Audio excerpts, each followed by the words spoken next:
half the party went up the fork, the other half went down the fork, and down turned out to be the wrong choice. Because that's where there was a sealed magical ghost room with like a giant demonic sigil in the middle, basically talking about the four horsemen. I think the room was like 100 feet wide and filled with ghosts.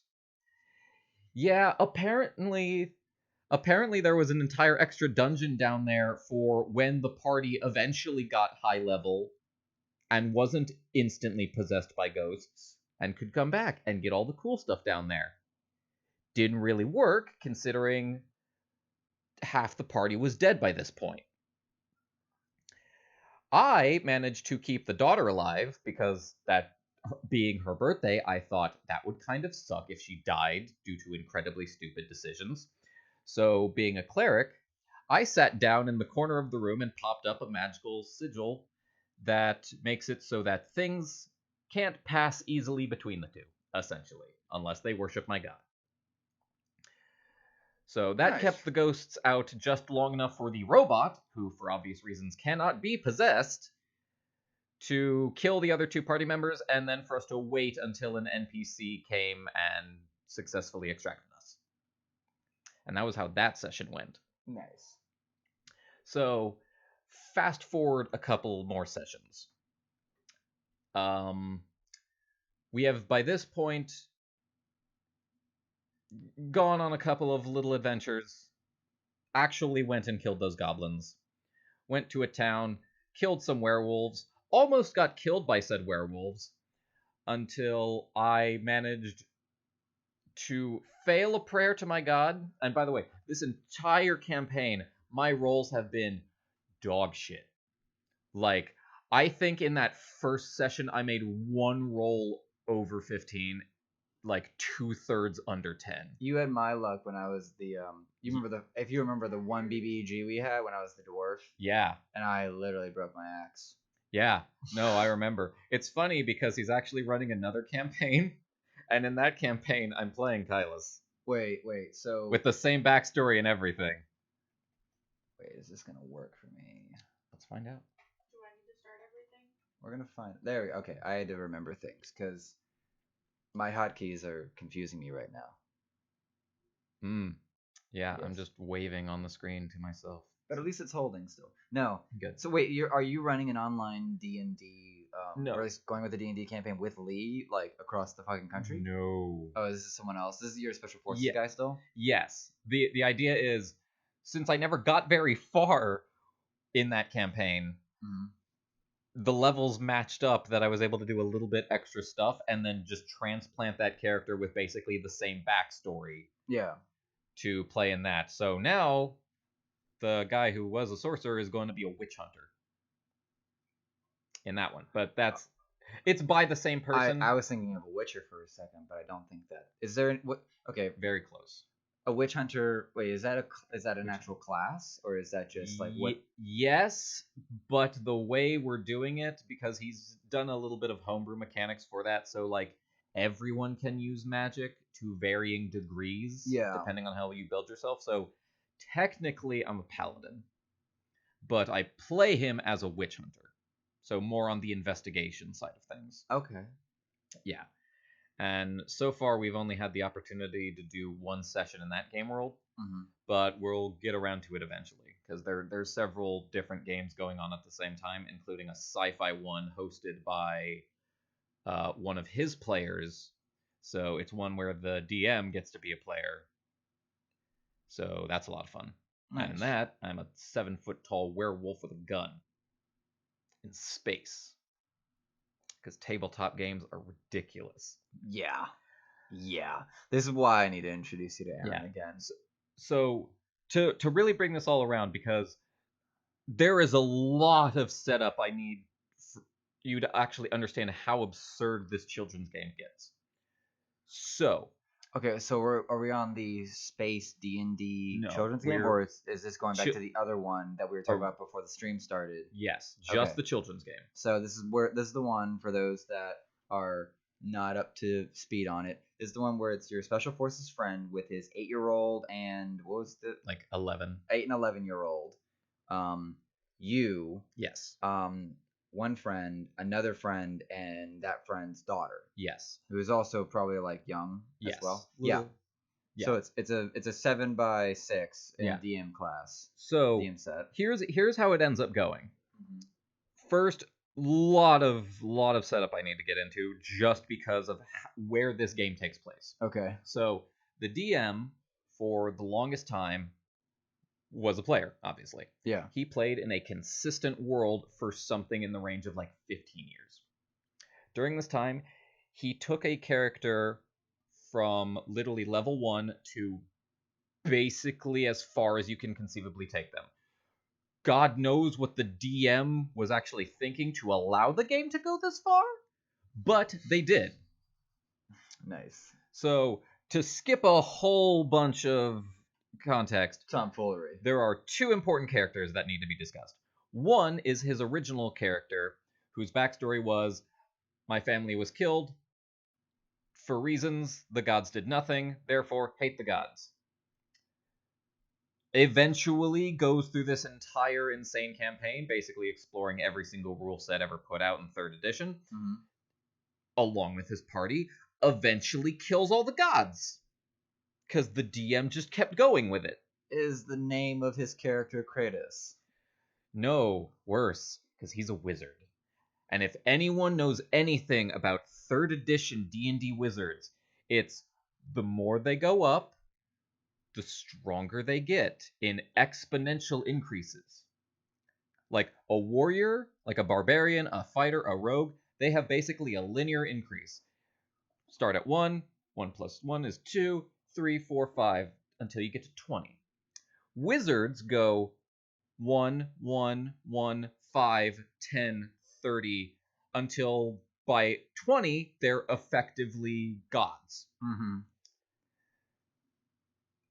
Because of the actual gods offering the best conceivable artifacts and the most possible experience and all that other stuff you get when you kill gods and everything on the way to killing those gods. Oh, geez. His character, by the end, ended up something in the range of level 400. In a game where actual godhood begins at 30. He's okay. So we need to jump. Okay, there's literally, I never even watched it.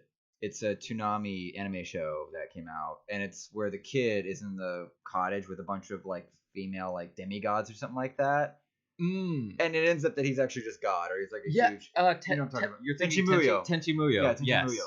Like the actual fuck, because that's literally the surmise that I got for that. Yeah, and the anime never interested me. Yeah, so. That anime goes in interesting places, but at this point, it's one of the old ones where like you've seen enough by this point that if you go back and watch it, you're probably not getting anything special.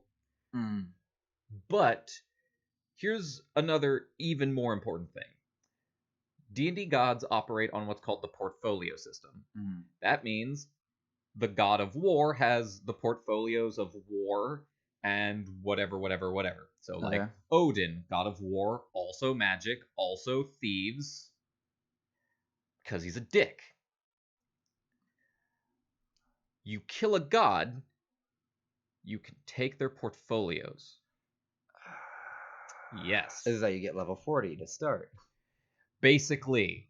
So is it one god per level at this point, you're guessing? Or is it something like that? All I know is Odin was a dick. Ra apparently put up a great fight. And everyone else kind of got their shit pushed in.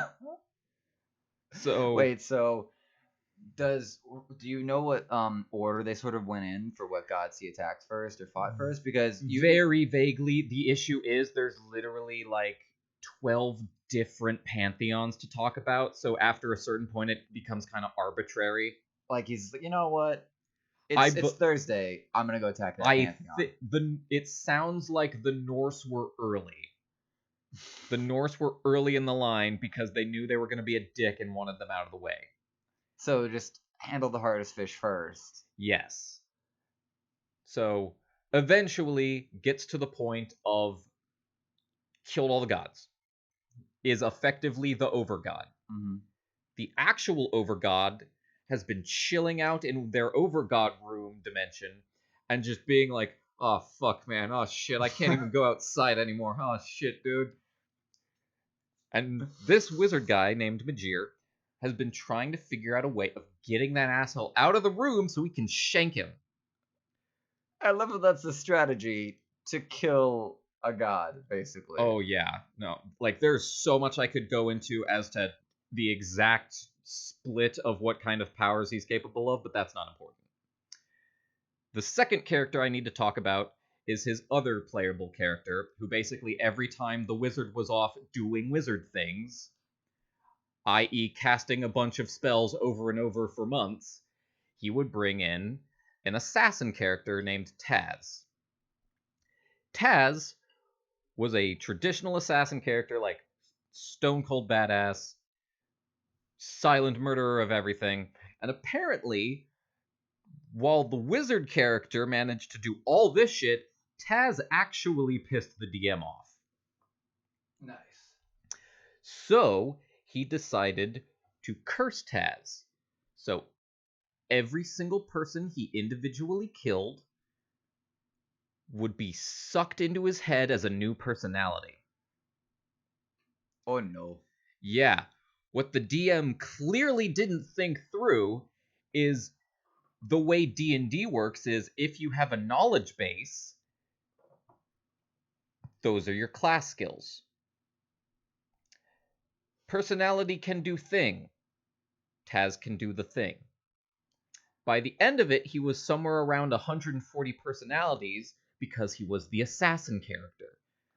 So eventually, he just went completely insane, and due to being technically part of the party that's going around killing the gods, decided to grab all the chaos domains. And slowly but surely turned himself into that one dick who shows up and kills you, and then laughs. It's like the Joker if he was also Thanos. A big deal. So, those two characters exist. They have basically been controlling the world for an extended period of time. With the important thing being, Taz pissed everyone off, including Majir. Okay. So every now and then, Majir would just like pop him.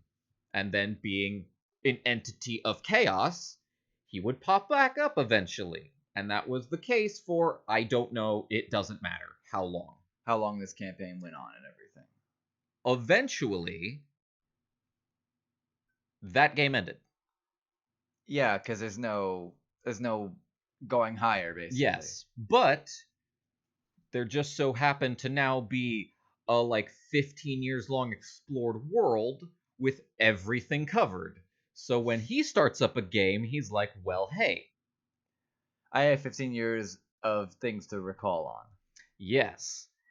And more importantly, I still got that one asshole what needs a shanking.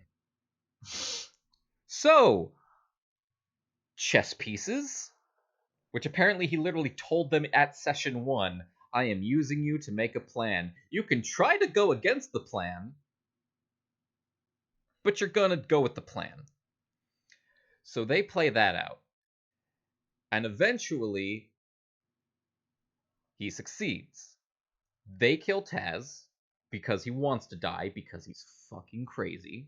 Oh god. But so wait, is this a secondary campaign? This is like his first DM campaign. Okay. I think. Okay. But following the same universe. Okay, so just to make sure I'm keeping up here. And Taz is the one that became more than God, or is this something? No, Majir is the one who became the Overgod, and he's a wizard. Yeah, a wizard. Yeah. Taz was a stabby guy who came along with the killing of the gods and became insane. Yes. Okay. And these are the two characters that were made in this 15-year session. Yes, both of them were the DM's characters. Yeah. The DM's individual characters that like. Yes. It was basically every time he wanted the wizard doing something in the wizard lab, because by that point you can make whatever you want as a wizard of that high level Yeah. to help kill the next round of gods. Whenever he was off doing that, he would bring in Taz. Okay, so but these are characters that were only made by the DM. Yes, okay. they were played by him in that long session. Okay, I thought that. Okay, Yes. so I thought because I don't know what NPC or what the acronyms are. Okay, PCs are the player characters. Player characters, yeah. And NPCs are the non-player characters. Yeah. So both of these were PCs. Both of these were characters he played while he was a player. Okay. Then, because that storyline technically never finished, because where do you go from here, especially in a party game? Yeah. That left off. So he had all of that sitting around for when he started DMing. Wait. Okay, so he had someone because. Okay. I'm having a problem grasping the part that. What's the DM's name? Chris. Chris. Okay. So Chris is borrowing these characters made by another DM? No. He is borrowing the setting made by the other DM. Yeah. These two characters were the ones that he made, wrote up, and played. Okay, so these are PCs that he played. Yes. At the same time, like interchanging or whatnot. Correct. Through 15 years. Yes. In a 15-year world that he participated in. Correct. And he's just taking that fucking world that's fleshed out and taking it into his DM world, and now he's using other chess pieces to kill one of his characters that he made. Exactly. It's like, go kill the All Taz. correct. Yeah. Again, it's a lot to cover. It sounds like an epic. Long story short, kills Taz. Taz being like the only other proper divine thing in existence at this point, and essentially becoming chaos itself because there aren't any chaos gods around to help manage that shit. Yeah. The other overgod, like the proper overgod, then has to go, God, fine, I literally don't have a choice. It has to pop out, has to see what's going on. And that's when the wizard strikes. Gets shanked. Yes. Okay, I got up. Yes. So, Taz dead, Overgod dead, all the divine everything is this guy's, is Majir's. Majir has it all. He's the whole thing. Great. Which means, by an obscure book ruling in 2nd edition, he can do a thing that allows him to win D&D. Which he did not know existed until I told him. What? This is like 16 years in the making. And he's about to win. He didn't know. He was doing the campaign while we were working together. And then told me that he was almost done. And then, so he gets to be an old one now. It's like, what's an old one? Well, you know how all of D&D kind of has like arbitrary rules at every single point? Yeah. Someone had to make them in the first place. So, outside all the universes you know and play in, there are these things called old ones. And they can explicitly do whatever the hell they want. And you can reach that level if you hit the level of Overgod twice. Which he did. Unintentionally. And didn't know that this was a thing you could do. Until I told him. So Majir is now an old one. Which means whatever. Well, now he just has a being that he can call on for any time. Yes. By the rules of D&D, he now has a character that he played to that level that can do whatever it wants. Forever. Period. Now, is there not like a Hall of Fame in D&D culture out there, like of that, and people have like done the proper documentation to like, I would like to submit this character as an old one into the Vanguard, into the D&D pantheon. See, not really, because it's so unbelievable that you actually did it. Like, this is where think about the stories that go into it. Oh yeah, and like. Because even by the end, to shank the Overgod, he had to roll for it. The chances are just not there. Yeah. This is where Which, by the way, to really put in perspective just how hilarious this man's luck is, he got a natural 20 on the Shank the Overgod roll. I'm not even joking. What the fuck? If he had rolled the only way he could have lost is if he rolled a 1 because he'd spent an infinite amount of time wizard prepping. Yeah. But by the rules of the game, he technically could have lost. Technically. And then he rolled a natural 20. So in that moment, he actually had a coin flip or a 20 die roll. Yes. Of either you land 2 or more, or a 1. 2 or more, you're an old one. 1, you actually just lose this whole fight with this god. You stab past his head, he stares at you in shock, and then snaps you out of existence. Yeah, like so in this actual single die roll, yes, you win or lose the whole game. Yes, in a game that's actually like never supposed to have a winner or a loser. After a period of played it in 15 years, DM'd it for 3 years. So in an 18-year period, more or less, it all came down to a single die roll. The odds were very much in his favor, but he technically could have lost. But who's gonna believe that?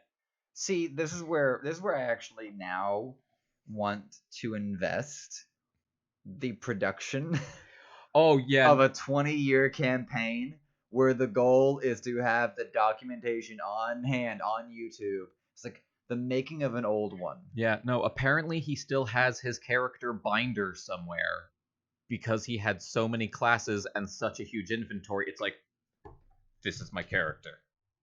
He still has that somewhere. So, all of this to put into context. Timeline-wise, flashback a couple of months. In this game's universe, a couple of months before he killed the Overgod, this is where the children's campaign is taking place.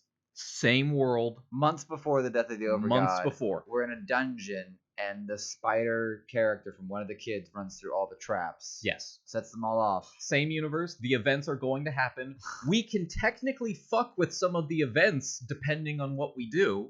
Yeah. But all of those events are what is destined to happen. So, go forward a couple sessions. We killed some goblins. We fought some werewolves.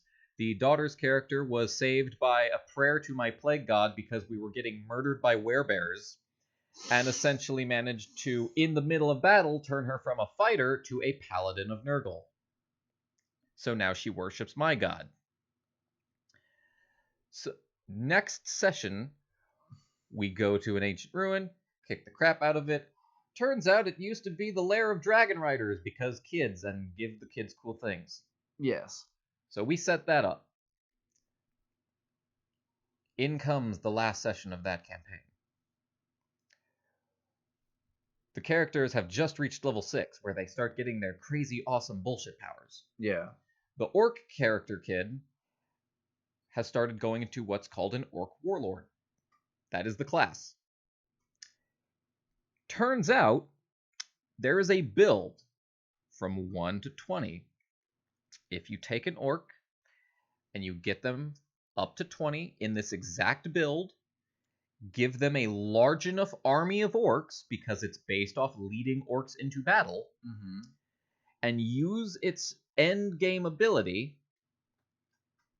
it buffs the orcs, it makes them rage, and because of how followers work, while this is happening, the orc automatically ascends to the first level of godhood.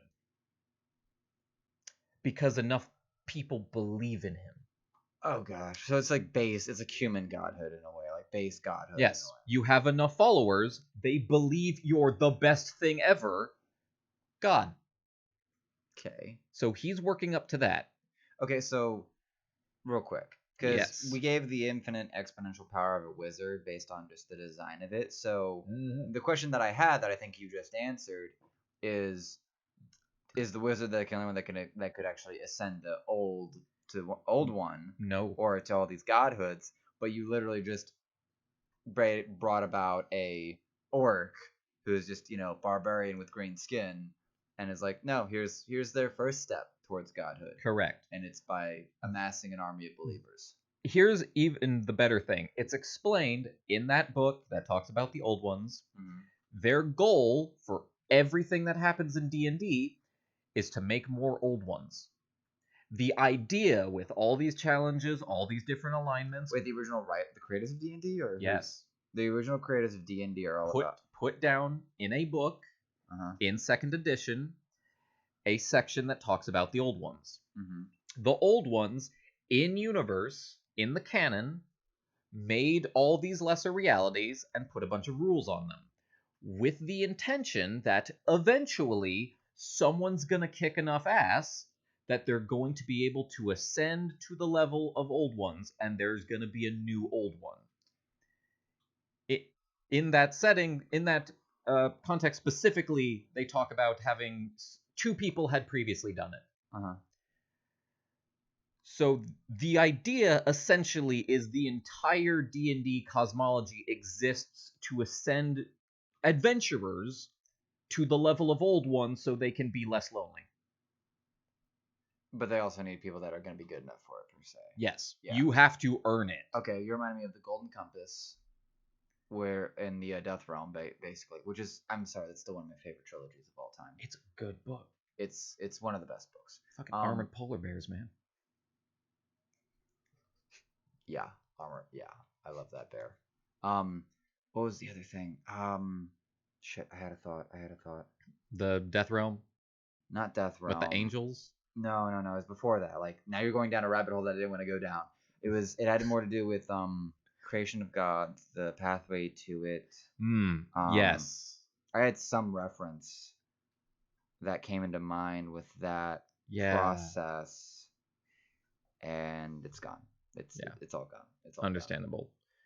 We're already like down the deepest rabbit hole. We're on the deepest rabbit hole for D&D. So let's actually like transition on over to you as a writer and person, and actually go through this, because as with hi, welcome to JHP, by the way. This is Will Martin. Pleasure. If you didn't catch it, say hi, Will. Hi, this thing's gonna work? I don't know. Yep, it's working kind of. There we go.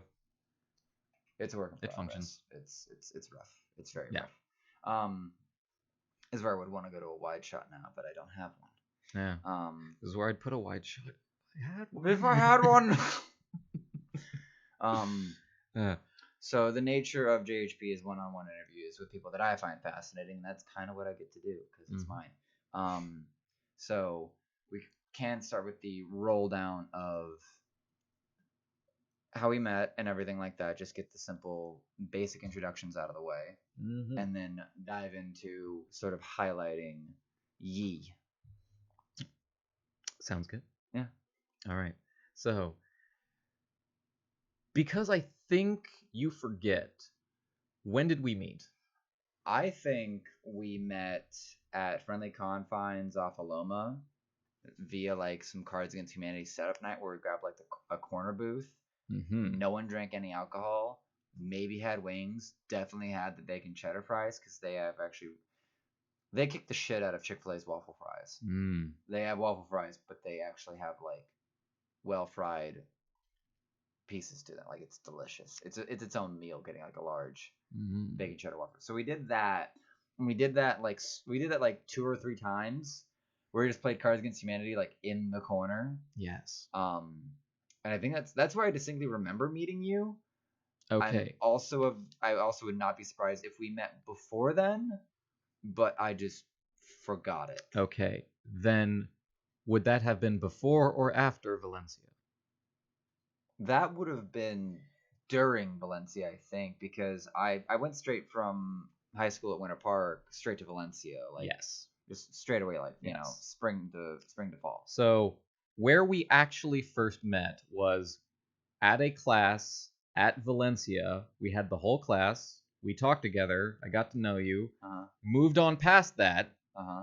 Was, oh, that was a fun guy. That was. Yeah. And then a couple of months later, it's like hanging out with Mercedes. Oh, I know you. I do know you. What the hell? Did we actually come together on that moment? I was like, wait, that class? I believe so. I wouldn't be surprised. Do we remember what class that was, though? I'm feeling like it was biology or something. Hold on. Okay.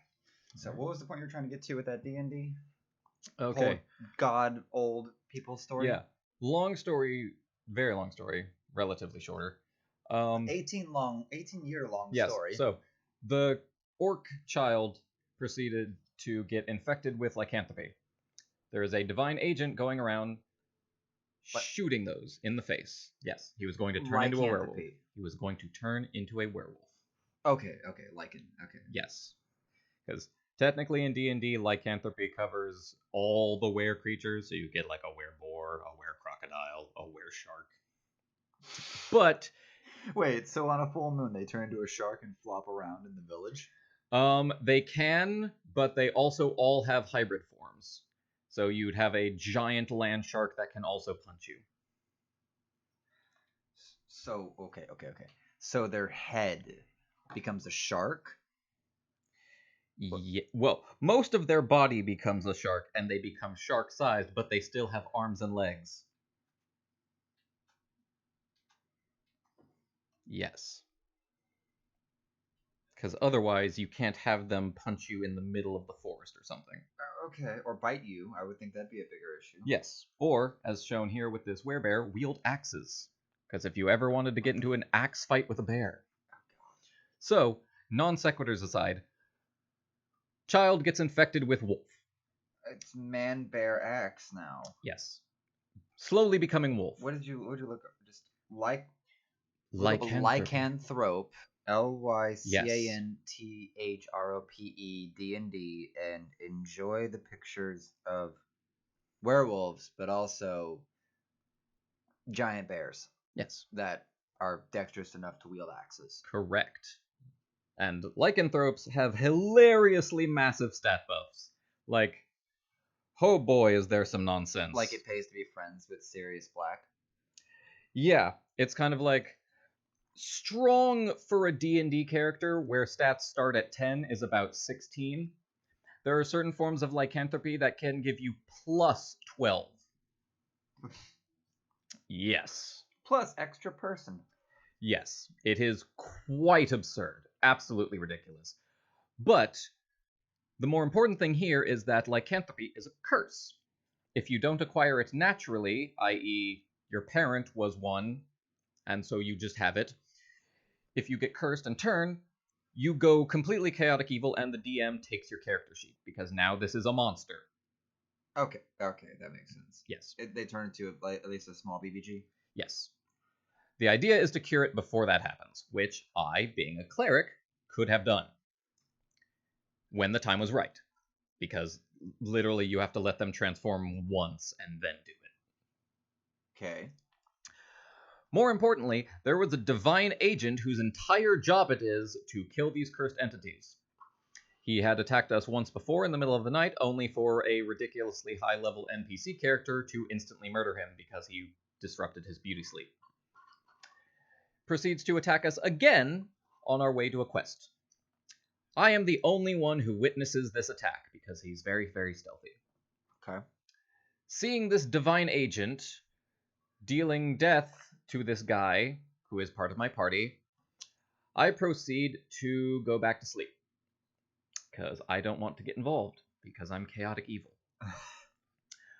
What we did not know at the time was that this divine agent had I believe it was a kind of poison on his crossbows, which lowered your maximum stats. When your constitution hits 0, that means you are a wasted, lifeless corpse that cannot be raised from the dead. Unfortunate. Indeed. So, with this fresh orc corpse, it is now me, a cleric of a death god, the daughter, who is a paladin of the death god, and my roommate Laura's character, who was brought in to help keep them alive, a lawful good cleric of a healing god. Now, if it isn't incredibly clear on the designator's lawful good and chaotic evil, we don't get along. The only reason she was there was to keep the orc alive, since the orc was the only one who wasn't evil. Just neutral. Equal opportunity slaughter. That actually makes sense. So, being death, death, the opposite of death in every conceivable way, I proceed to swing at her. Now, this is where the fun begins. Because she is a special kind of cleric that has travel abilities. Wait. Aren't you all in the same party? Yes. Oh, wait, okay, so you all are in the same party. Yes. Well beyond, like, the spider trap dungeon thing. Yes. And now you guys are going to start the infighting? Well, no, I'm doing it because I'm chaotic evil. And that is in character for me attempt to murder this cleric who is now alone in the middle of the woods with me and my follower. That seems like a good time to murder. Yes. Unfortunately, she is a cleric with travel abilities and therefore immediately starts flying away. So I summon... bitch! Correct. So I summon some demonic birds to chase after her. They're not going to kill her, but I just want to be a pest. Oh, you remind me of Sword of Truth right now. Turns out, about a week ago, in the timeline, Taz interrupted a wedding. The wedding for the son of Majir. Majir was less than pleased, blew up Taz. Taz is less than pleased. But because Taz is such a big deal, all the forces that were taking part of that wedding are now kind of maintaining order. Okay. One of the high-level paladins proceeds to see some demon birds chasing a cleric through the sky in the woods. Blows them up with his gigantic paladin powers, wanders over to see what's going on. Sees a death cleric, a death paladin, and a dead orc. Okay, what? I proceed to attempt to explain the situation. No sooner have I made my successful roll and started giving my explanation than the paladin of Nurgle proceeds to point at me and said he did it.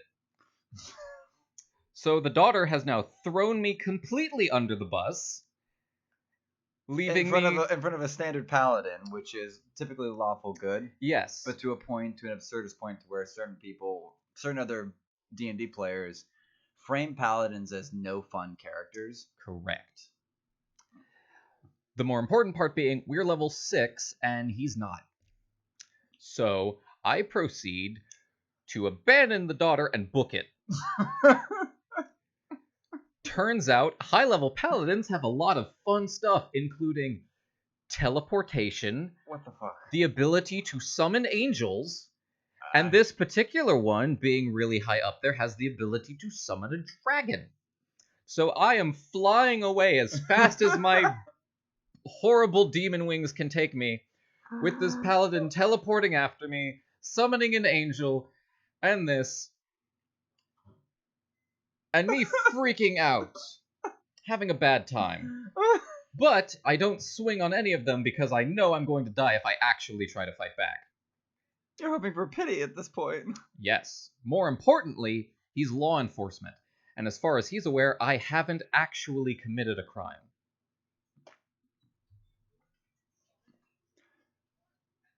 This is actually a pretty classic real-world law. It's like, if they don't know, yes, then you can't confess, and you can't be convicted. And if you can't be convicted by a paladin, they have no power over you. And I am not resisting arrest. As such, I'm just trying to run away because it's scary.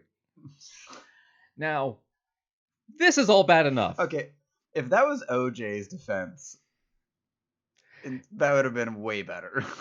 If his only crime was, I'm running away because you got a gun. And I scared.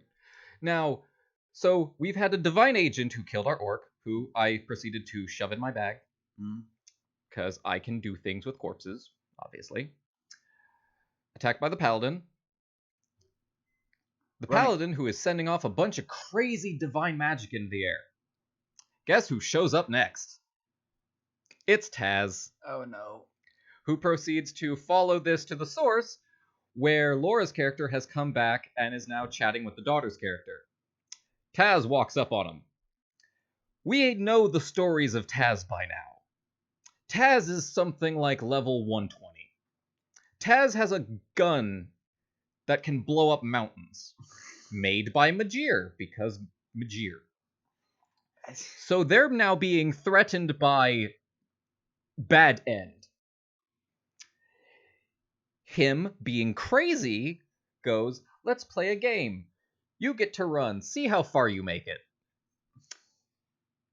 The cleric of the good god, knowing out of character that this is, I'm gonna die no matter what I do, proceeds to pray. Oh. She prays to all those gods that aren't there. That's what I was going to actually like try to highlight that. You and this other cleric Yes. are clerics to gods that likely at this point are gone. Hilariously, because my character was based off of Warhammer 40,000, my god doesn't exist until I started believing in him. Because that's how that works. Also, my god is technically a demon, so he skips all that. Oh, Jesus. However, the other cleric only has powers because they were suggested by the DM, because there is one set of clerics that still has abilities, because their god is being impersonated By Majir. I'm about to call him Mjolnir. So she makes a roll for it. Gets 100 on a D100 roll, where anything else is the one god's not paying attention. Like 99 and lower, no chance. The god was paying attention this time. So, threatened by Taz, Majir pops up, still somewhat miffed at this guy ruining his son's wedding, and proceeds to explode him, because he can do anything. So now, and the moment Taz showed up, both me and the paladin could sense his existence, collectively lost our shit, and flew away together on his dragon, because that's how big of a deal Taz is. The lawful good paladin helped a chaotic evil cleric get away because Taz is beyond all that. So me flying away with the orc in my bag, because I shoved his body in there for later, with the other For safekeeping. with the other half of the party way over there, the former paladin of Nurgle having freshly converted to this god what just saved me. This is a very flaky paladin you've got. Yes. And this is the daughter's character. That's just so we're clear. That's why it's so flaky. Now one of the kids is over there with the cleric that I had attempted to kill, while I am flying off and Majir pops up because he can see everything and saw that we were part of the events and thought, huh, that orc's funny. Alive. So now I've got a live orc in my bag. So the session ends with the kids are split, the two people they're with hate each other, and the cleric of Paylor, I think, the good one, is now on Taz's shit list because she summoned Majir to blow him up. Oh, God. And Majir is paying attention to us now because Taz was there. So the DM kind of scrapped all that, and now we're playing orcs. Wait, did you just... Okay. He scrapped that entire storyline. Yes. Because did it actually derail his plans that hard? Well, the issue is it's a game for the kids. And now the kids are separated, following along two people who are going to immediately try to murder each other. God. And as far as either kid in character are concerned, I saved the orc, while the other cleric saved the paladin. So now, in universe, we can only fight. Okay, so you literally set up a... Wait, you started this, though. I did. You started the separation of the children by picking the fucking fight as a chaotic evil son of a bitch against Oh the no, other it's cleric. even better. None of this would have occurred if I had informed the rest of the party about that assassin what was killing our orc. I just didn't feel like it. So there were no less than 2 periods in time where it was directly my fault that we managed to attract both the big bad and the everything period to looking at these level 6 characters. So, for understandable reasons, the DM went, nope! And restarted us as Orc Vikings on the other half of the planet. After Majir becomes an old one. Oh, bless. Okay, this is why. Okay, do you remember meeting Jose? Okay. Yes. Guess what? He just did his first D&D campaign. Oh, or D&D really? session at least recently, and loved it. So apparently he's got a good batch that he's playing with Great. from work. And I'm still sitting here going, we've only done one-off session or whatnot where I was a Goliath bard, which I thought was a fun little caveat. Unfortunately, we had saboteurs. They were like, punch the wall for strength test, and that kind of dumb shit. Yeah. So like, and I think that was probably one of the first times our friend Josh was trying DM. So like, what? No, that was not the first time he was trying DM. I didn't think it was. I think he was just trying to like put it together in a way, or it might have been his first time doing DM over the website instead of in person.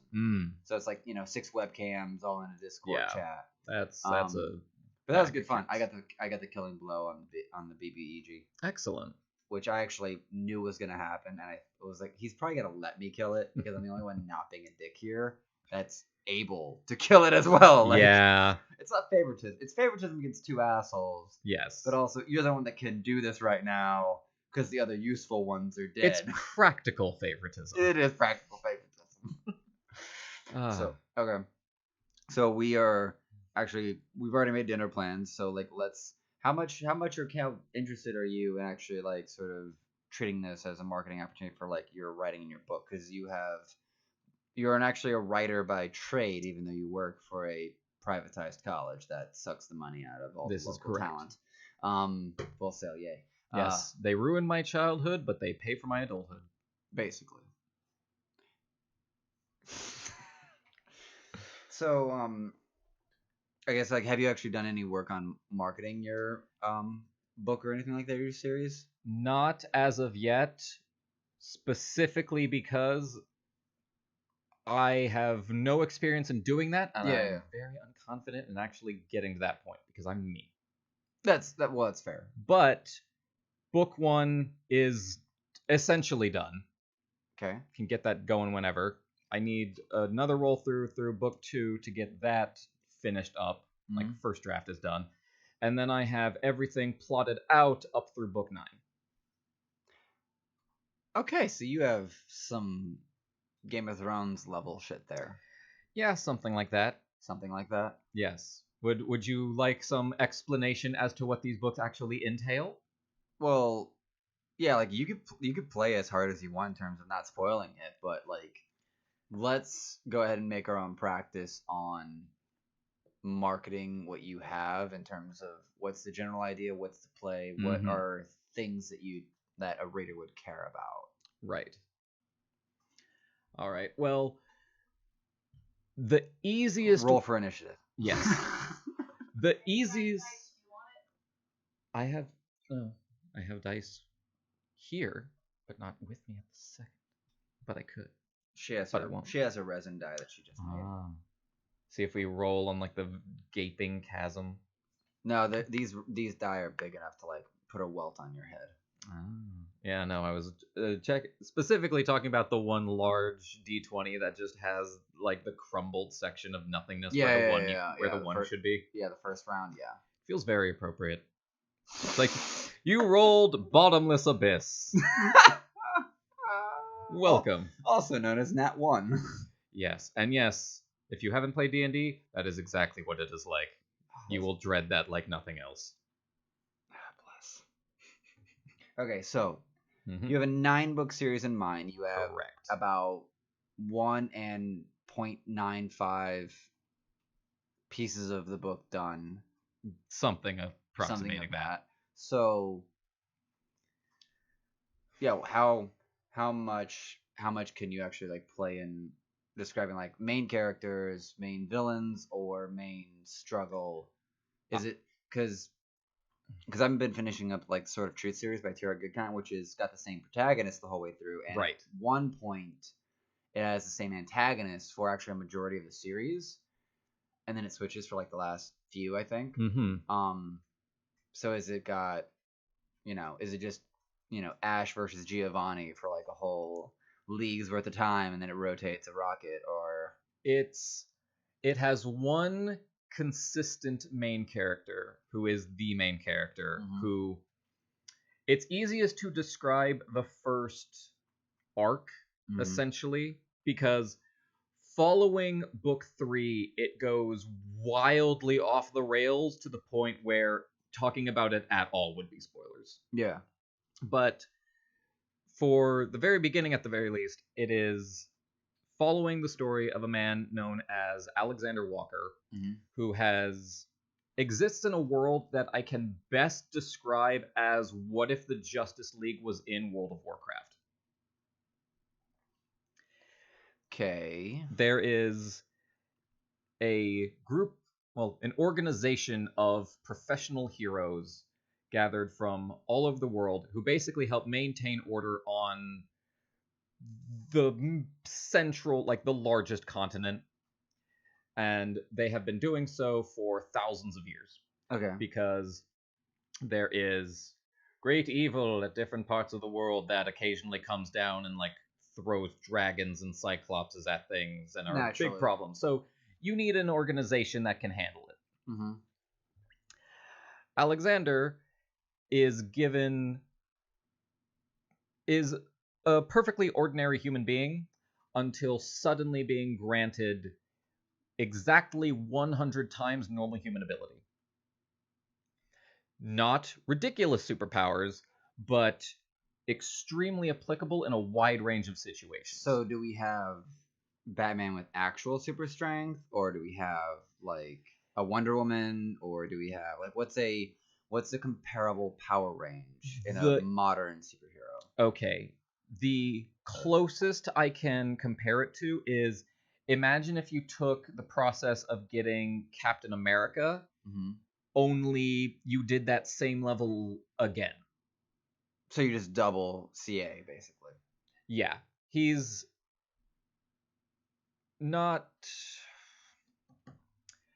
Yeah, it's difficult to describe, mostly because a lot of superheroes exist beyond those two spectrums. You have the street level characters where Captain America is kind of like the max you're gonna get on that. Yeah. And then you have the Hulk who punches down buildings. Yeah. And he slots in between that. I think he can lift something like 15 tons. He can run close to 100 miles an hour. Yeah. Like, a lot of super impressive abilities, but nothing world-shattering. Yeah. There are vastly stronger heroes, and because he is basically being given these powers out of nowhere, a lot of it for the first couple of books is discovering exactly what the limits of someone so much stronger than an ordinary human being can accomplish. Yeah. And slowly adapting to that. In this, he has a teacher who is known as Trillian, her professional hero name being the Lightbringer, because she has like telekinetic control over light. Okay. And she can do a lot with that. A lot of very fun... You reminded me of a Kevin Spacey film.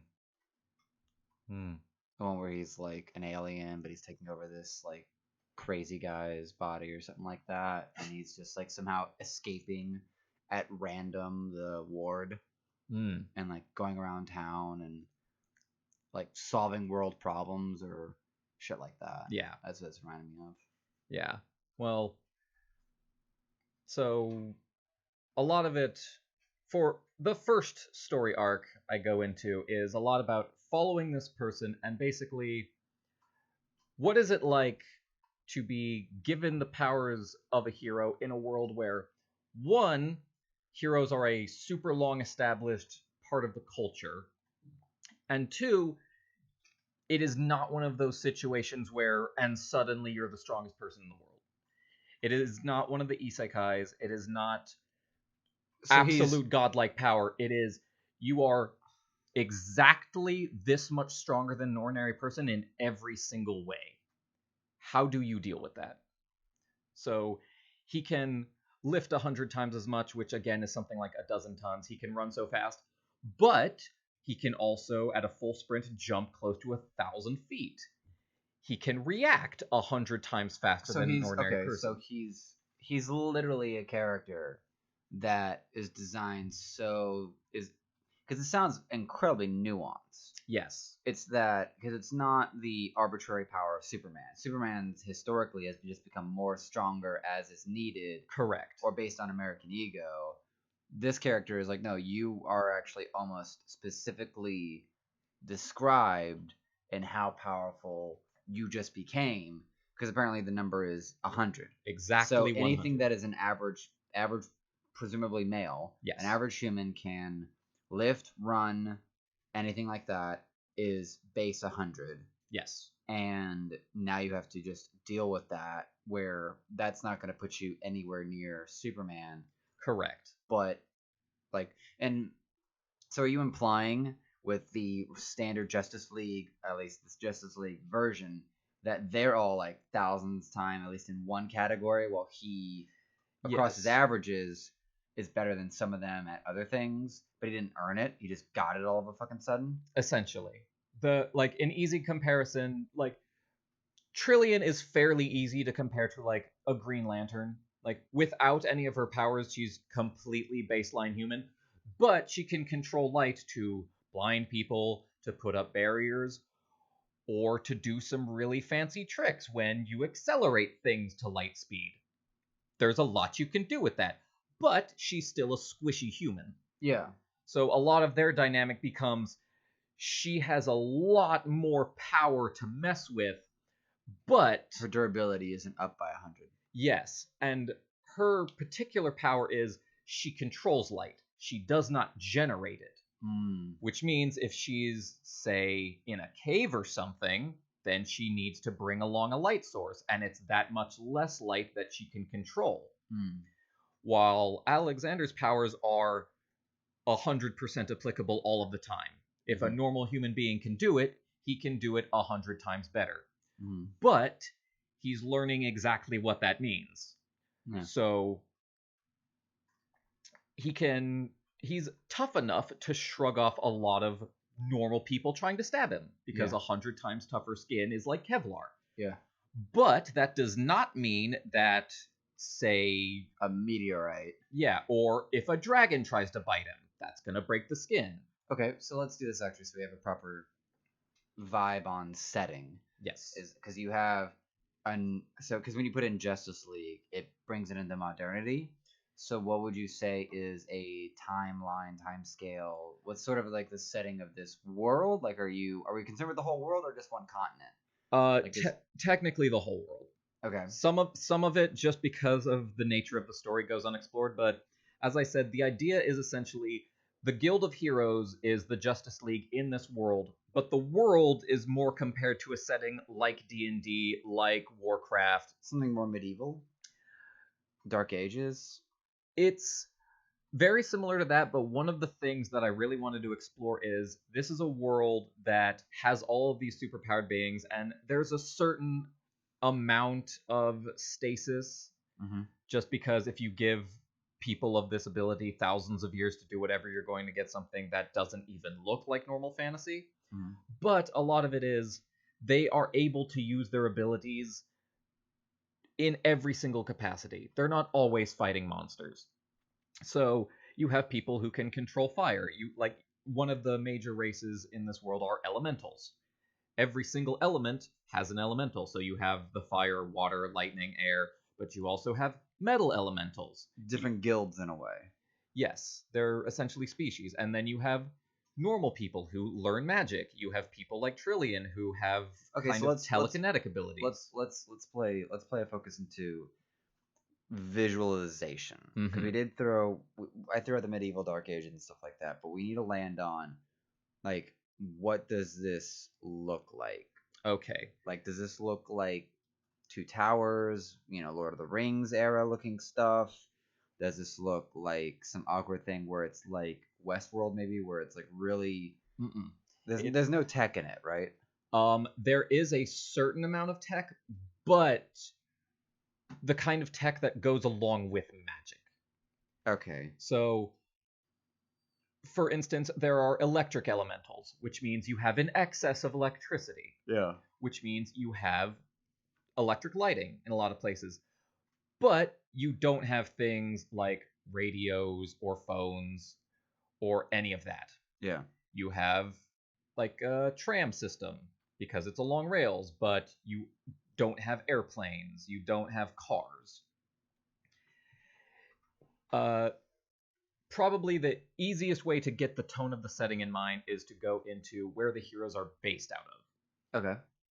So, in the kind of top right of the central continent is the city of Hyjaltic. Okay.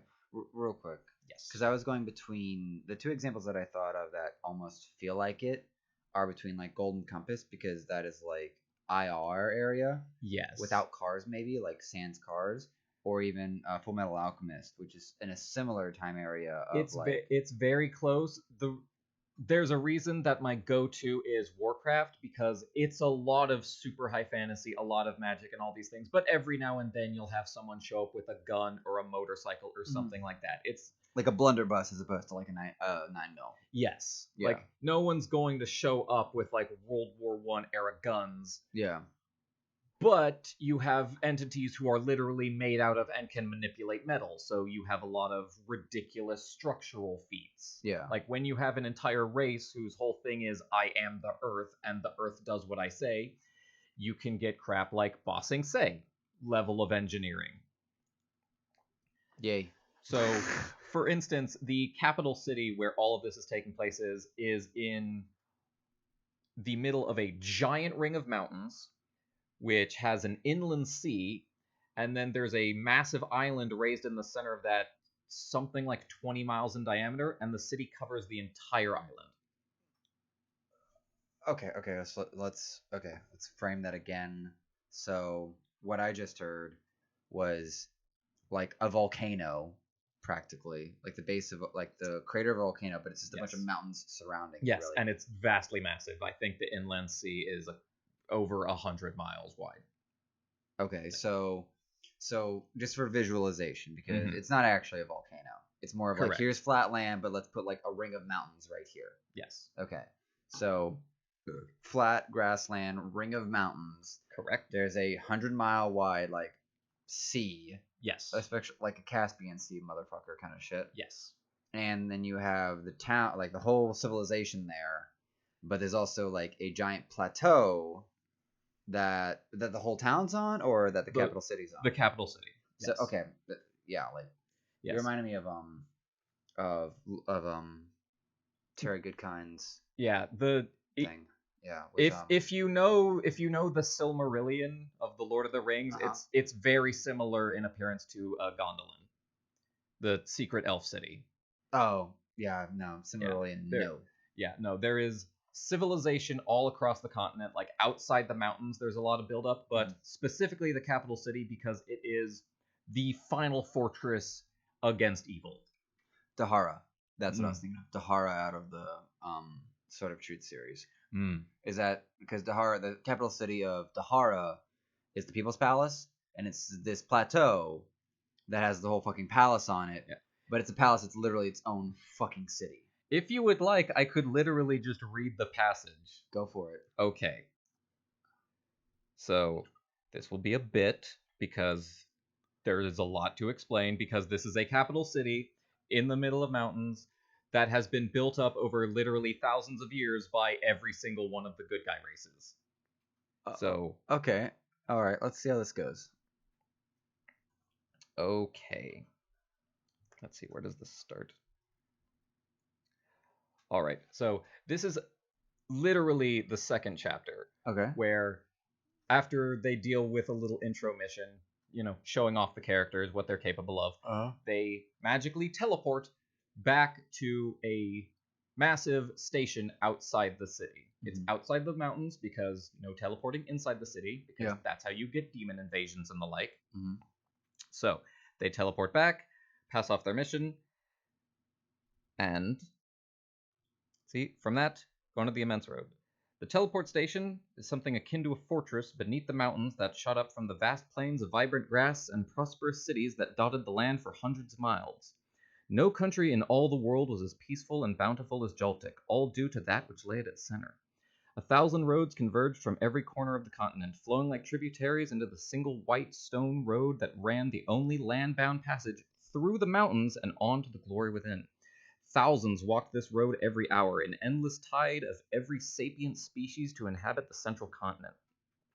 At the foot of the mountain was a massive gateway of silvered metal, grander than most castles and patrolled by 100 automatons that stood in eternal vigilance for the vast lanes of traffic below. The gate led into a tunnel wide enough for a dozen caravans to pass through at once, through 4,000 feet of solid rock to emerge on the other side of the mountain ring. The very stone was lit with dim light, such that it appeared no different from a cloudy day even at night. The mountain alone provided a defense worthy of their charge, woven with 1,000 spells that prevented any mortal power from piercing them by force or subterfuge. He walked with Trillian down the main road, the hero's path, passing the throngs that stared and pointed as they went by. The floors and walls turned the faintest shade darker every 100 feet, where spells would seal shut the rock itself and make even this inner corridor impassable. On the far side of the tunnel rested a gate equal to its outer brother, this one forged from dazzling bronze. The gates had not been closed since their construction, standing open until such a time as war came to the lands as it had 8 millennia prior. It was almost impossible to believe such defenses had been made through mortal efforts, the persistence of the Guild over thousands of years ensuring their charge was secure beyond reproach.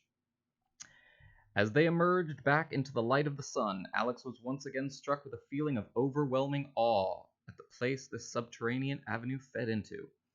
He stopped to stare, Trillian turning back to grin in amusement at the wonder on his face. Now this is something I'll never get used to, he thought as he gazed out at the vista that seemed to hold all the wonder of the world. The tunnel ended where the mountain did, dropping sheer in a vast escarpment, look up that word, that ran beyond sight in an unbroken chain along the border. From the gate grew the monolithic Bridge of Narduk, spanning a chasm 500 feet across and equally deep, built of immaculate white marble with great statues of the first heroes rising on either side. 10,000 homes dotted both the chasm wall and the water beneath, a webwork of platforms and bridges that formed a city unto itself, more populated than most capitals. Yet this was merely the home of those who wished to live away from the metropolis that towered beyond. Set on the plateau island of Jaltic Del within the inland sea of Nadi, nestled within the Mulvag Ring mountain range, the city was unlike any other in existence. Forged by elder magics wielded by the first council in the Age of Unification, the city was the work of those who had stood together with the dream of a unified world faced with annihilation. The races opposed to the Dark Lord Maleesial had all gathered in a location of neutral standing and strategic importance to form the Jaltesian Alliance, founding a bastion to defend against all the evils in the world that would last until the Serpent's Day. The capital of an entire continent, the jewel of a dozen nations, the home of 10 million souls, a symbol of everlasting prosperity where all the people of the free world found hope. High Jaltic. Past the bridge and over the walls that guarded against attack from sky and sea was a wondrous landscape of structures from 1,000 cultures, built hundreds of feet high from stone and steel, wood and vine, glass and crystal in countless styles. The buildings seemed to erupt from the island into the sky where bridges and walkways linked them into entire communities that never ventured to the ground below.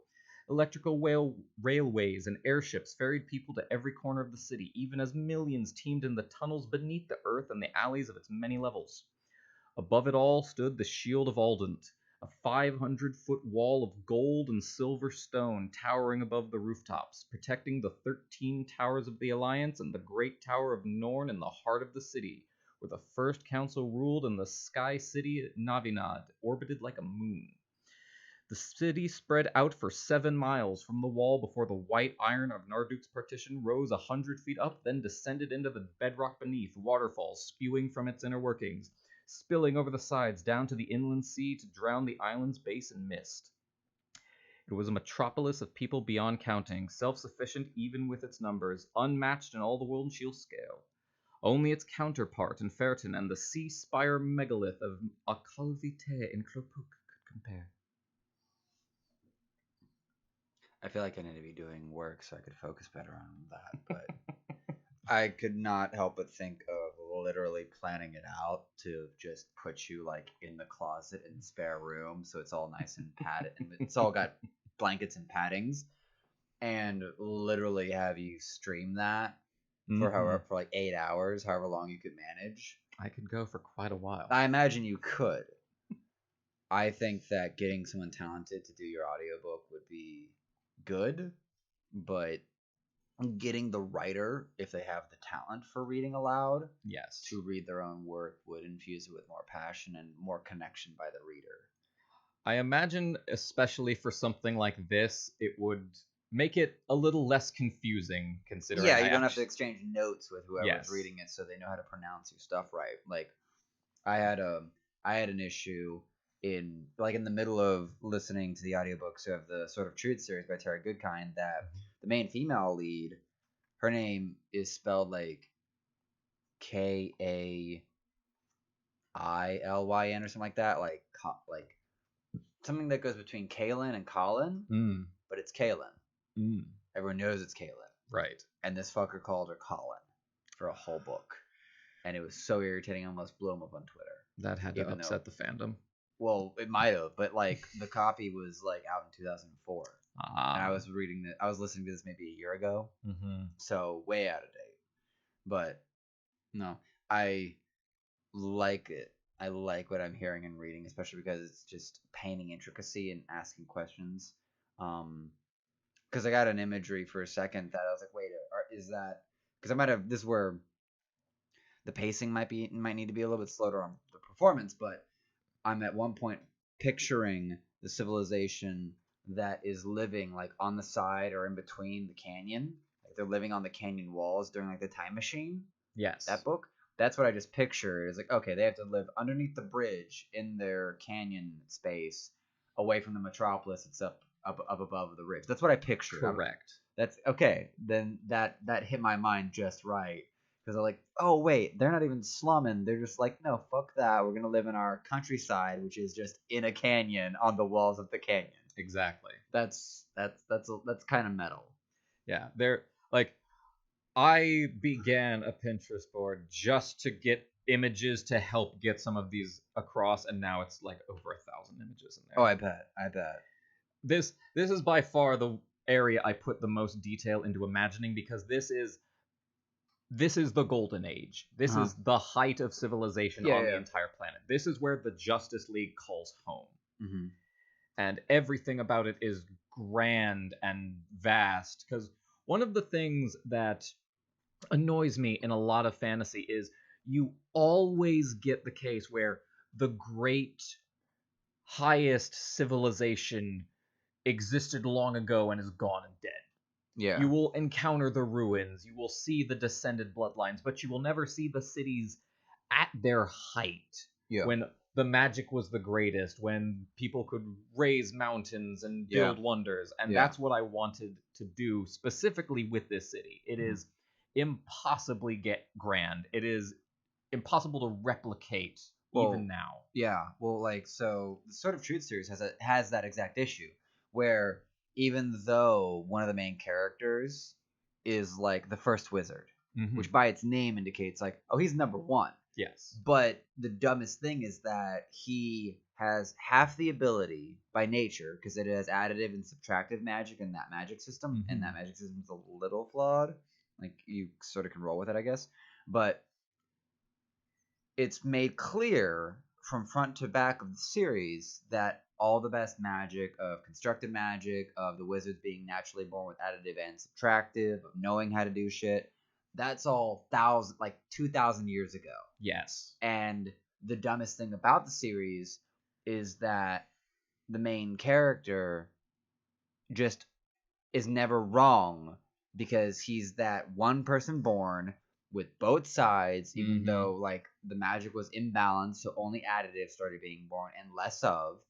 And so the main character wins almost all the time based on intuitive bullshit. Yes. And he's just, and what makes it so irritating is when the first wizard is referenced, or anyone that knows old magic or has spent their whole life studying it.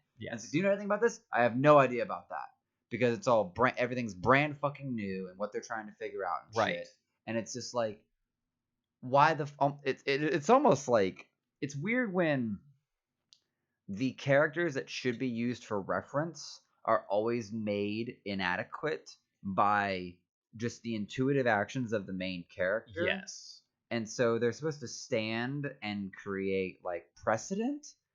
But when you go through like 12 books of precedent always being just turned the fuck away because of just the intuitive nature of the main character. Right.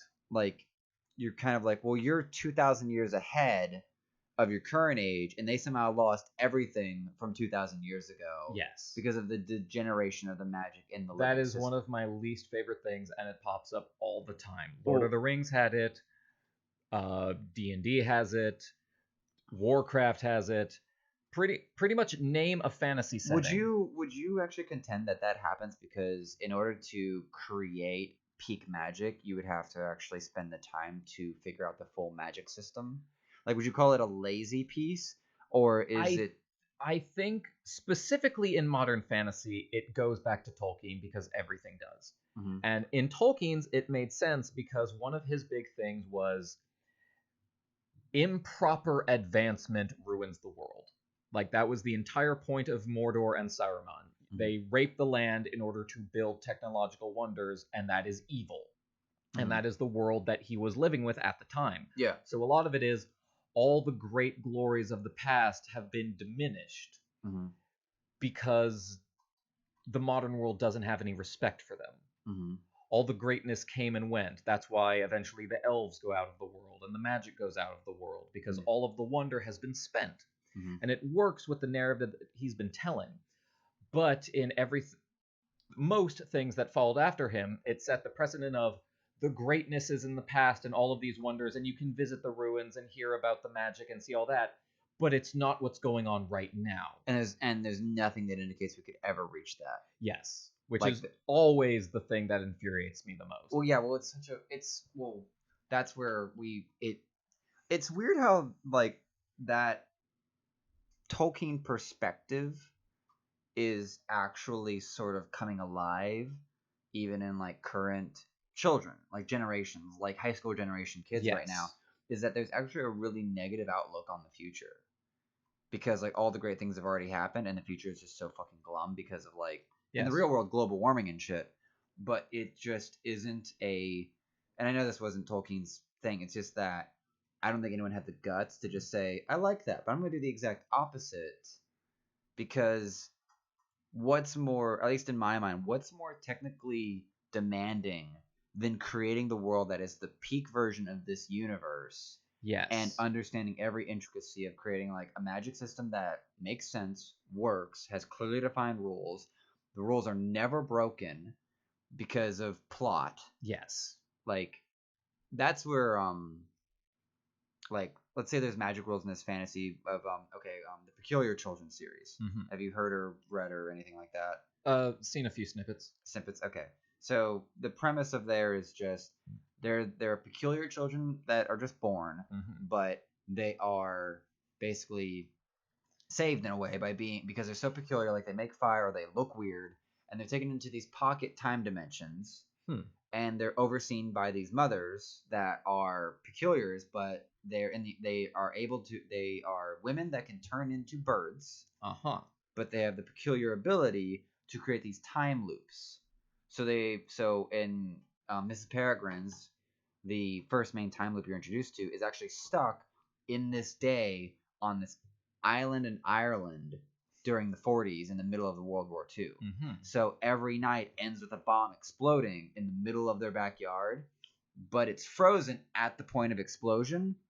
So all the kids at the house, and some of them are over 100 years old, right? They just get to keep living that over and over, and it's just fun and fireworks at this point. Mm-hmm. Okay? And that's cool, but like, and there's a bunch of other issues. But there's a certain point where, of course, the protagonist breaks all precedent to win. Of course. And it made me fall apart on this series for a lot of reasons. Like the characters, the protagonist is actually unlikable.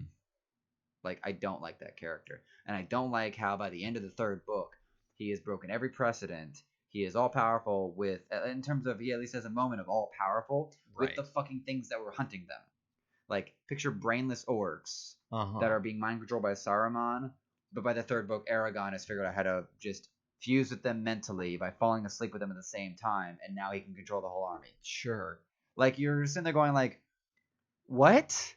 Because like he has like there's some precedent of what his ability is, but it's like, here's your base ability. You can summon fire. Okay, cool. That's cool. I can, do pyro stuff. But by the third book, you just create sun. Yes. Like the scale is That's just a bit of a problem. shite. Yeah. See, that's one of the reasons why I wanted to work out the overarching plot and everything beforehand, and how exactly does he get from point A to point Z? What is the actual progression? What makes sense at the time? Because obviously, just because of the sheer amount of time and scale that's covered, he does get a bit stronger. Like, by the end of book 3, he's like 10 times as strong as he was. But that's still vastly far below even what the top people of his world can do.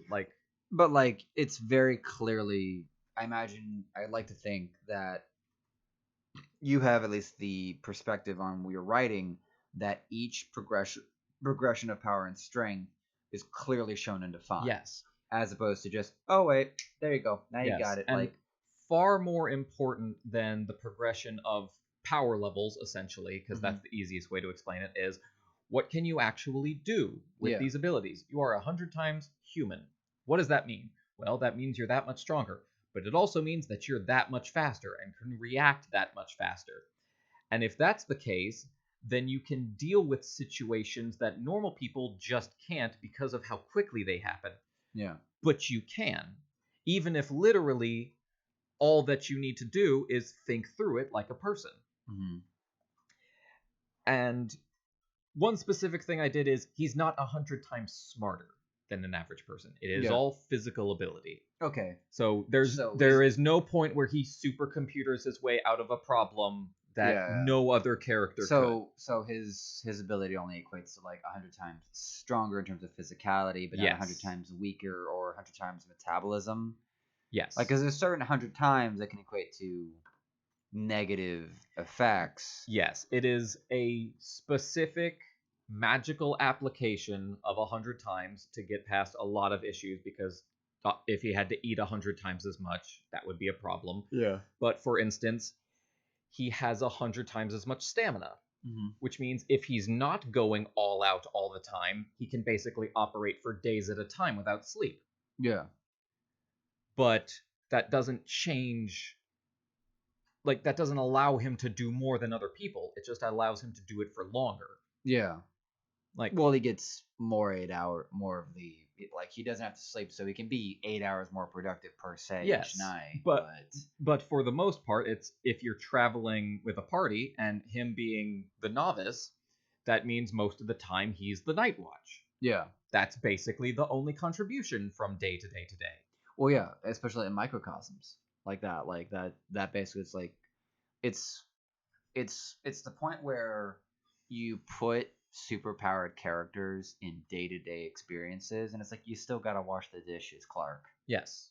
And it just like, what do you do with 100 times human ability when you're not out fighting monsters? What do you do on your downtime? Yeah. So he likes parkour, because when you can throw yourself all over the place, you can go places most people can't, and it's fun. If you, at a full sprint, could jump 1,000 miles, you'd get some pretty nice views. 1,000 feet. I was about to be like, yeah, no, you just broke the scale. No. That's some Incredible Hulk 2007 shit right there. Here specifically is his progression through the first 3 books. That is what he can do at every point. Okay, so we're going to do... He has his lifting strength, he has his general durability, he has his movement speed. Okay, so book 1, 15 tons. We'll just do lifting strength.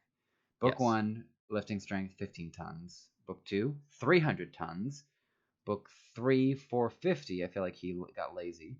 And potential max is That 1,900 tons. And yes, that's working numbers. yeah, that is entirely due to just know where the scale is. He does not reach that point.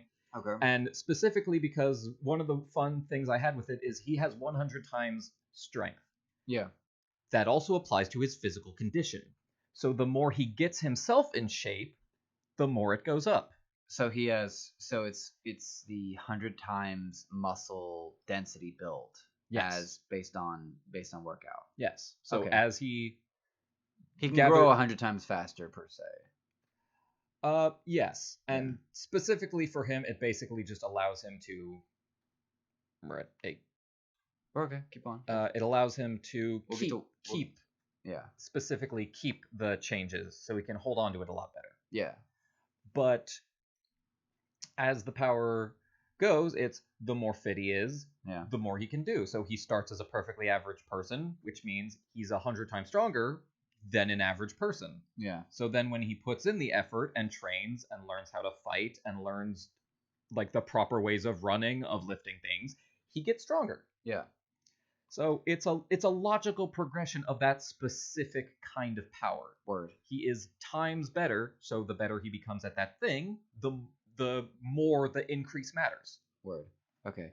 So I want to go down one more, but let me ask Melanie something real quick. Do I have blue cheese dressing in the fridge? Do you know? Probably. Hopefully. I'm gonna bring it for when we go get food. We'll find out. I know, right? So then I actually want to jump into one topic and then we can call it actually, so we can go get dinner. Okay. So you've actually, is this the same series that you're working with Mercedes on? That she has a character? Okay. So the sort of hole I want to jump down here, even though is that it's a short hole. Well, it could be. You've created a 9-book idea. Yes.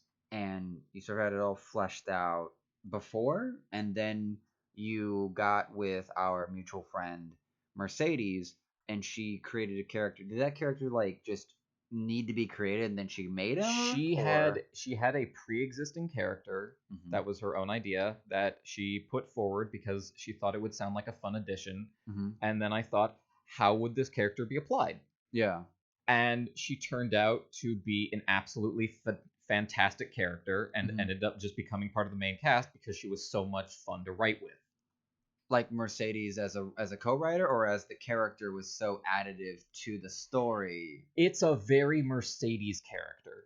Well, I need to have her on to flesh that out. Yes, a bit, but there's a lot to go into there. Yeah. So well, that sort of goes into sort of the question of at least explaining it, because like you saying it's a Mercedes character, I'm looking for articulated pieces here. So Mercedes has this character she just created, because I don't think Mercedes she had her own story ideas, but Mercedes created. Yes. Okay, so Mercedes had a character. Yes. Had a story, like a short story or something like that she was brewing or whatnot. Pretty much. And then like chats with you, hangs out with you, and says, "Well, I have this character."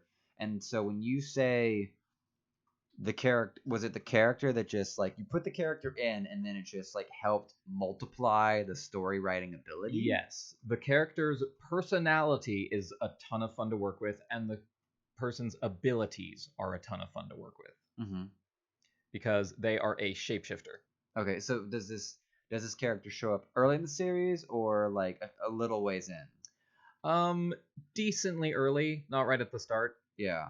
Well, like book 1, book 2, book 3. Do you want to spoil that? Yes. So within the first 3 books. Yes. Okay, that's good enough. I don't want to get too specific on that one for sure. Yeah. The general universe and how everything progresses is fairly standard in books 1 through 3. Yeah. Kind of leans everyone into it, and it's only after that it gets crazy. Okay. So, are you? Is Mercedes now a consultant for that character and what that character would do in a compromising situation, or are you just taking full licensure to just like, I understand this character and I'm just going to do like, I'm gonna let, because I've never written anything that big or that hard, but what I got to understand reading On Writing by Stephen King, which I think is a masterpiece, and just understand, it's a masterpiece, little short book. Like if you want to write, you go get that fucking book. Yes. If you have any desire to write, see what Stephen King is talking about, because he is correct. Yes. So what he explains in On Writing, which I think is beautiful, is that most great writers never believe that they actually wrote the books that they wrote out, or like they wrote these characters. It's like, no, you let the book write itself. You let these Yes. characters write the book. So is that character doing that? That is a lot. It kind of was. Mercedes offered the character idea. We discussed it.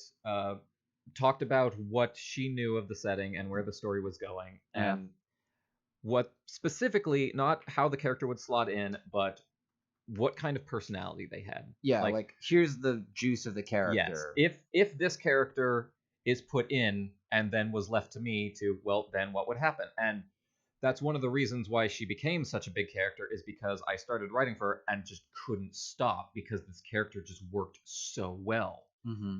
Until eventually it's like, well, now I have basically a whole extra book's worth of content.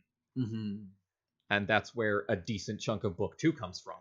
And I'd like to guess this character isn't anything like, Darwin out of X-Men, that it shapeshifts into any fix, but like no, it's like Animorph, but like it's Animorph without any super powering up kind of thing. Of a very specific manner of power, a very specific application of power, like can't transform into anything that doesn't exist, for example. Yeah, no Justice League. Yeah, can't do some of the Beast Boy stuff. Form of a bucket of water. Yes. And it offered a completely new, unique, but still entirely balanced power set to play with this existing dynamic. So, for example, with his abilities, in those specific applications, he outdoes her. Yeah. But it's hard to be 100 times Badger than somebody that can become a Badger. Yes. Or I can fly, or I can turn into a gnat and see what's going on over here without anyone seeing me. Okay, so but does her character ever become that? I can't remember what it's actually called. The Fix Everything. No, I forget what that's called. Yeah. A what? Mary Sue? No, that's a useless female.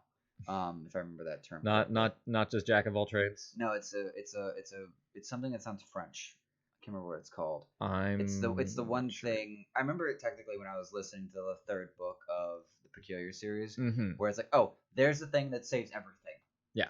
Like all the tension is just dropped because here's your quick solve everything. Yeah. And absolutely not. One of the big focuses I was on is if one character can solve every problem, I'm getting rid of that character. Yeah. Because that is not engaging to read. That is not engaging to write. Yeah. That is not interesting to even think about.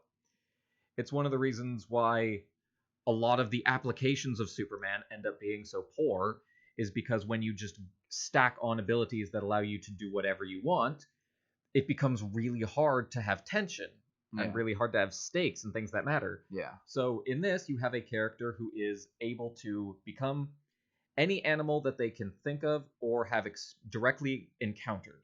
Yeah. But can't replicate magic. So they could turn into a dragon, but they couldn't breathe lightning if that dragon could breathe lightning. So, and like if there happened to be fighting a wizard and the wizard has all this, well, none of these animals are immune to magic. Like, it doesn't matter how tough your rhino is if you shoot it with a fireball. Yeah. But 100 times stronger man might be able to weather that. Yes. Or deal with the wizard before they can do that. While the fantasy animal transformation person is mopping up all the mooks. While Trillian is shooting lasers at something. Yeah. Like, it's one of the reasons why this character, whose name is Raikashi, works so well is because a essentially limitless amount of options for a situation while having very clear limits. Like, if it does not exist in nature, she can't do it. And this has a lot of magical nature, just because it's a crazy fantasy land, but it doesn't allow her to cheat. Yeah. It doesn't allow her to do something that isn't possible for anything else in the world. And if she happens to, say, turn into the biggest possible monster, but is up against a number of other equally large monsters that outnumber her, then she doesn't really have an advantage there. Okay. Yeah. I'm just thinking of a grizzly bear when I hear like become the biggest monster possible, and like in real world Yes. monsters, Yes. like the There are a lot of situations that can be solved by suddenly there's a polar bear in the room. Like, you don't think about like the diplomatic applications of suddenly polar bear, but they're there. And that's one of the reasons her character is so fun. It's, oh, we're having a really serious situation. Starfish on your face. But why? Because now I'm a canary. Bye. It's just fun. I do see sprinkles of Mercedes in that kind of character. You can absolutely understand where this came from. She needs to come in town so I can properly like just sit down with her. Yes, we need her episode. I think she's really camera shy though. Yeah. Yeah, I mean, listen, we just get her talking about the conversation. Well, I think we can literally like get like a shot in her and yes, just, it's like and here. never tell her the cameras are rolling. Like the screen that's like right there. Just make sure she's like in that seat and that screen is just like angled away. I was gonna say the screens are off. Yeah, I have to do like a really big trust fall, like just to make sure everything's still working. But I was like, no, we're fine. Mercedes, don't be watching this episode. We're not planning anything. Nothing's being planned right now at all. You have had nothing. Alrighty, so I think we can end on that fun note. Do you have a publishing date or a release date coming for that book at this time, or not as of yet? I need to give it one last go through, and then I will be looking into actually getting it out because it's literally 99.99999% done. Yeah. Okay. And then when it is, I'll figure it out. Yeah. And then you got to figure out like who to publish with and stuff like that. Yes. Yeah. The writing's the easy part. Yeah. The everything else is the hard part. Self-publish. There's a couple of really, really, really good self-publishing sites that make it really easy to get an ISBN and everything else. Well, link me those. Huh? Link me those. I will. Thank you. Yeah. Remind me, because I'll have to scroll through a lot of shit to find it again, but... Sure. Yeah. But yeah, there's a couple of really good ones where you can self-publish, you can get your own ISBN, and honestly, you can post it for free basically to Amazon. You can say, this is the page size I want, here's a copy paste of the book, and here's the image I want for the front of the book, and here's the back of the book, and off you go. Very cool.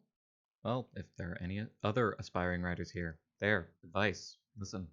So, yeah, something like that. I do know, like, it's a C word, but Amazon does have its own, like, self-publishing-ish thing, but it also is an avenue for publishing your own audiobook as well. Right. Like, submitting just, because you have to do all the work, they're just helping there to just get it out, get it distributed and stuff. So, alrighty. So, thank you, Will, for coming on. It's been a pleasure. And it definitely has. We will see you all next time. Have a good night, everybody.